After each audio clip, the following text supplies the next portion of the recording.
On perd pas de temps, je vous explique tout de suite. Allez, jingle.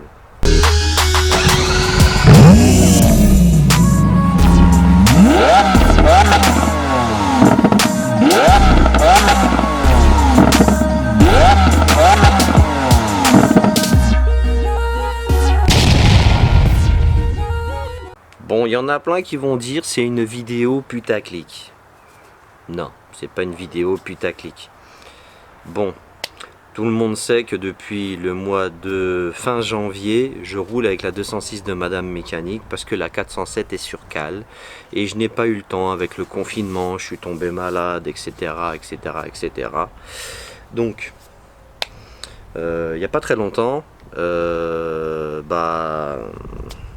prends ce ton un petit peu solennel parce que déjà d'une c'est pas ma voiture. Que vous dire, ça fait chier. Bon après en même temps c'est un peu de ma faute. Je vous explique tout comment ça s'est passé. J'étais en train à ce moment-là j'étais comment ça s'appelle, j'étais en décalage d'horaire. J'étais en décalage d'horaire, ça veut dire que vu qu'à mon travail il n'y avait plus personne de nuit, ils nous ont décalé nos heures. À la place de faire 15h30, 23h, et on faisait 18h30, 2h du matin, 2h04 du matin. Et j'étais sur le retour tranquillement, j'enquille mon A86, j'enquille la A15, je monte à 115, 120, 115, 120, j'arrive pas très loin de chez moi, je passe Cergy au calme. Et puis en fait, il y a une AMG classe A derrière qui arrive, mais comme une balle, mais un cinglé le mec, un siphonné du bocal. Et bon bref, il y avait du monde sur la droite, j'attends qu'il y ait un petit renfoncement et poum, je me glisse. Je ralentis, je me mets au rythme de la file de droite, je le laisse passer. Le mec, il repart, tape une petite accel en 2-2. Moi, je me mets au cul, je dis écoute, t'as voulu, on va voir jusqu'où tu veux aller, vu que t'as mis la pression comme ça. Le mec il reste à 120, 120, 120, 120. Je me attends mais c'est une blague, le mec il me colle au cul pour faire du 120 alors que j'étais déjà à 120. Alors soit le mec il a des complexes ou je sais pas, il a des problèmes. D'ailleurs le mec qui a une classe A rouge pas loin de Courdimanche, Cergy-Pontoise, Vauréal, enfin ce petit coin là du 95, limite 78-60. Franchement frérot, j'ai pas compris. Ta fausse AMG. En plus, on était sorti à la même sortie à Courdimanche. Dès que je suis arrivé à Courdimanche, moi j'ai tourné à gauche au rond-point et toi t'as tracé tout droit. Et t'as pas réussi à suivre. Frérot. Ta fausse AMG de merde là. Déjà sur l'autoroute, frérot, je sais pas à quoi t'as joué.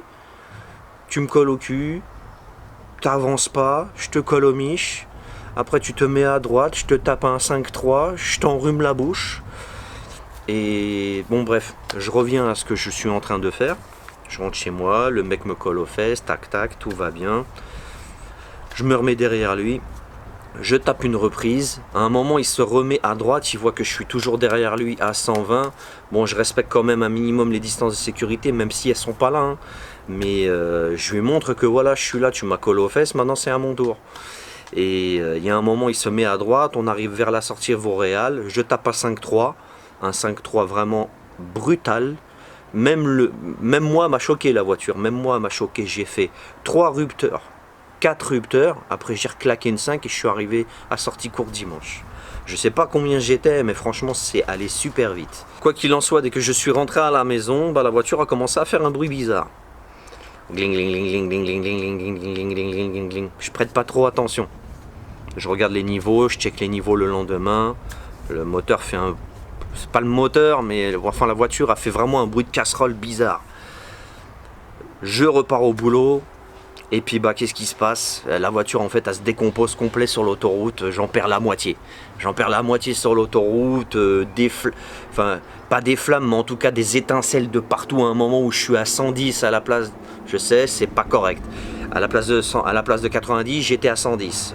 Je passe le viaduc qui était à 70, j'étais encore à 110, je redescends le viaduc, tac tac tac. Et là, une gerbe d'étincelles derrière, un bordel pas possible. Je tape les warnings direct, je me mets sur la voie de droite. Il y avait une entrée d'autoroute pour Colombe Europe. Je me mets sur le zébra à l'arrache comme une merde. Et en fait, il y a toute la ligne d'échappement qui s'est fait la malle. Il y a toute la ligne d'échappement qui s'est fait la malle, frérot. Bon, déjà, à la base, je vous avais montré comment restaurer la ligne d'échappement. Bon, moi, personnellement, je savais que la ligne était pourrie. C'était du provisoire pour que ça puisse passer le contrôle technique. Et bah là, elle n'a pas survécu. Elle n'a pas survécu. Bon, j'arrête de jacter, on va aller voir la voiture. Je vous montre les dégâts. Donc, nous voilà sur ma place de parking. Bah, esthétiquement, la voiture, elle a pas grand chose. Comme vous pouvez le voir, la voiture, elle a vraiment pas grand chose. Comme d'habitude, quoi. J'ai envie de vous dire. Et puis bah là, le carnage s'est passé en dessous. Je vous montre. J'espère que vous allez voir avec le contre-jour. Le pot d'échappement, il n'y en a plus. Tout s'est fait la malle. Là, il reste plus que le petit bout de ligne d'échappement. J'ai remis le cylinder block là-bas à l'arrache pour éviter que ça se fasse la malle. Mais voilà quoi. Mais sur le coup, c'était vraiment super impressionnant. Parce que croyez-moi, la gerbe d'étincelles qu'il y avait en dessous, alors que j'étais sur l'autoroute à 110, croyez-moi que c'était vraiment super impressionnant. Là, regardez. Ah putain de contre-jour à la con. Donc voilà. Attendez, je vais essayer de vous montrer de l'autre côté. Je sais pas si je vais réussir à vous montrer. Regardez. Là, la ligne d'échappement. Là, l'appareil photo, il est à la place de la ligne d'échappement. Du silencieux arrière. Là, regardez. Il reste plus que ça de la ligne d'échappement. Et là, elle tient sur son petit cylinder block minable. Là-bas, là. Juste là-bas. Ah, putain de contre-jour. Bordel. Enfin bref, voilà, je vous reprends vite fait pour le débriefing de cette petite vidéo. Un peu chiante quand même, je suis un peu dégoûté. Allez, à tout de suite. Donc bien sûr, on va pas se laisser abattre. La 206 va être refaite. On va refaire la ligne d'échappement. On va mettre une ligne d'échappement en inox complète de A à Z avec des sorties RC. Un collecteur 4.2 en 1. C'est l'occasion de lui mettre une belle petite ligne pour qu'elle puisse chanter et libérer un peu le 16 soupape, parce que le catalyseur bride énormément, sans compter toutes les petites jonctions qu'il y a à droite à gauche qui sont vraiment super mal foutues sur la ligne d'origine. Donc voilà. Donc que vous dire, on se revoit très bientôt, ne vous inquiétez pas. Et puis bon bah voilà quoi, tout simplement.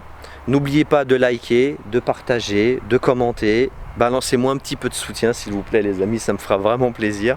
Parce que là, en ces périodes de déménagement, ça m'arrive. J'étais vraiment pas mal dégoûté. Là, la voiture a fait un bruit frérot, mais laisse tomber la neige. Je vous mettrai ça dans une autre vidéo, mais un bruit de dragster. À froid, je te raconte même pas.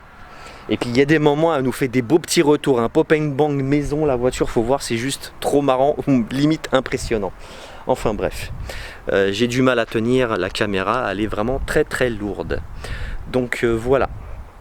N'oubliez pas de vous abonner les amis, d'activer la cloche de notification. Et puis on se voit très bientôt pour la ligne d'échappement de cette voiture. Et puis voilà quoi, tout simplement. Bon, à cœur vaillant, rien d'impossible. Allez, peace and love et paix sur vous.